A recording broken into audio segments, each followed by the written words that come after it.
Hi, welcome back. Welcome to this forecourt film for our absolutely beautiful 2019 BMW 530i M Sport Touring. Under the bonnet is a 250 brake horsepower 4-cylinder turbocharged petrol engine.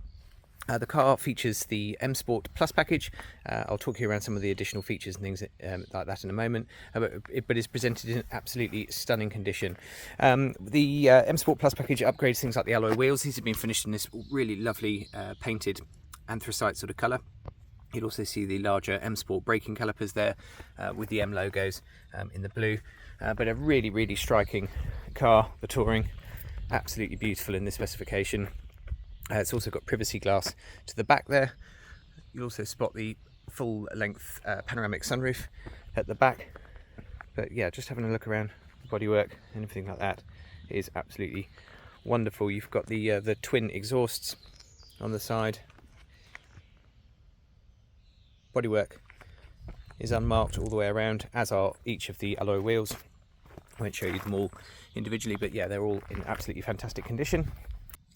We have both an electric opening tailgate as well as being able to pop the rear window here. This is actually very useful, especially if you have dogs or if you've got cars that are parked behind you. Where it's basically not big enough for the boot to open, you can just pop this glass open, which on a nice sunny day, if you do have dogs, they can obviously stick their heads out. And then you've also got the electric parcel shelf that pulls across from there, so that will slide back. And then a number of different ways of opening the boot. You can obviously use the key with the buttons on there, or there's releases on the inside of the car, or a soft button on the back as well. But coming through to the boot area, absolutely magnificent condition, beautiful, completely unmarked, nothing to show you at all.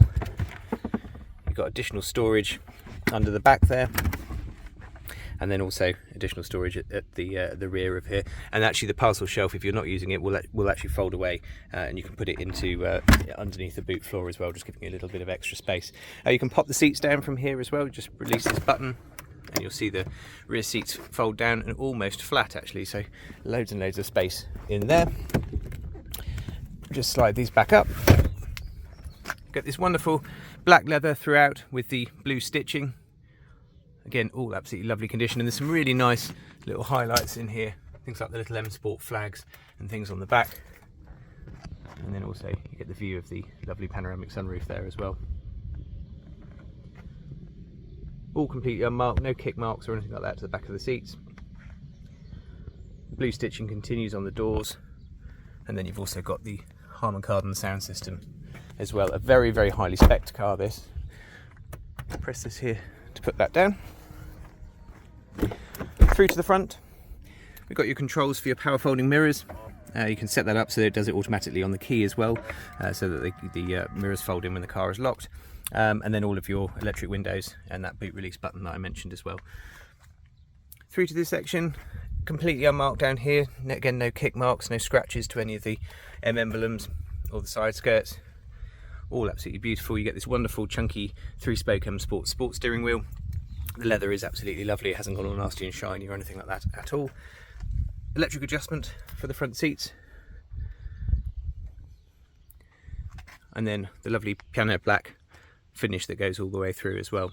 In terms of internal specification, automatic headlights, automatic windscreen wipers, and then all of your media controls and cruise control is all done there via the steering wheel. The steering wheel has the paddle shift gear change. And then if we jump in, I'll show you things like the virtual cockpit, digital dashboard.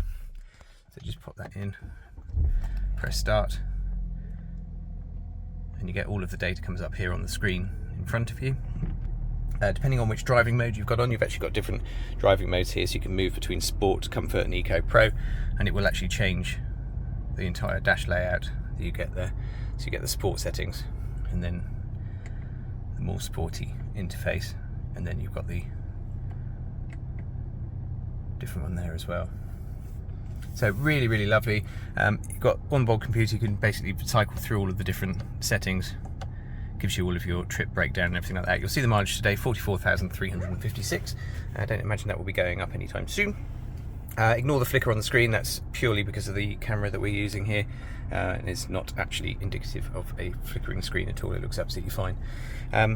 Across down here you've got cup holders and a USB charging socket and an additional storage tray. the different driving modes that I mentioned. Automatic hill hold to stop you from rolling backwards, and then also you can turn on the parking sensors here as well. They've got front and rear sensors to help you with all of that.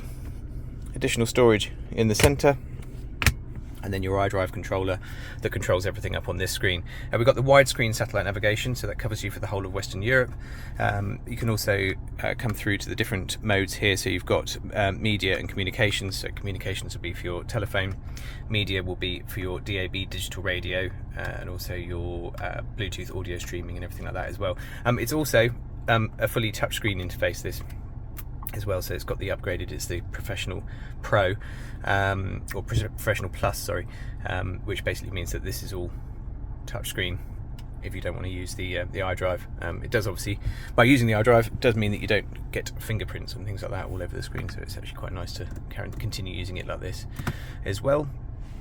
Another bits and pieces I wanted to show you would be the service history and service requirements. This will basically show you what is required and when. So the next service is actually due in April 2024, or 6,000 miles, depending on which one comes soonest. The brake fluid check is due in February 25, and a vehicle check in April 26. Coming through to the service history, this will show you what has been done and when and by whom. So this will show you the different dealer numbers. It's been serviced by the same BMW dealership all the way through from day one. And then gives you all the breakdown of the mileage. And then if we come in here, it will show you what the last service that was carried out was all for the brakes, and then last April was a full engine oil service, as well as all the filter changes and everything like that, and spark plugs as well. So a massive service that was carried out back then. That's pretty much it on the main screen, I would have thought. You've obviously got things like a full control panel for the car, so that you can make changes to how everything works. It would take me hours to run through all of this for you, so I'm more than happy to do that at the point of handover. But like I said, everything is sort of controlled through this main screen up here. Dropping down here, you've got your assistance, intelligent safety settings, so that you can come in here and make changes to those, and it essentially will alert you if somebody runs out in front of you, so that you don't knock them over. The rest of it down here, again, your hotkey buttons, so that these can be set up to access any particular memory on there, or whether it be a radio station or an entry on your phone book, or a destination, or just actually any shortcut to a menu. And then dual zone climate control, so separate temperature settings for driver and passenger, and also 3-stage heated seats for driver and passenger as well. Across the rest of the dash, the finish in here is absolutely beautiful. You've got this wonderful sort of faux leather stitch that runs across all the dashboard and makes it a far softer feel and touch to it. Everything feels very premium. There's no sort of use of cheap plastics or anything like that. You have to go very far down to find anything that isn't nice and soft to the touch. But yeah, very nice inside indeed.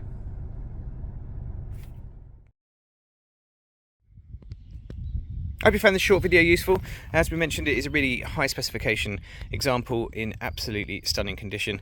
Would love to be able to show you the car in person. If we can help with any further information, if you require any finance figures or you have a part exchange to value, then please don't hesitate to contact us through our website, which is jajarvis.co.uk. Be more than happy to help, and as I said, we'd love to get you down and show you the car in person. Thank you very much again for watching, and we'll see you next time.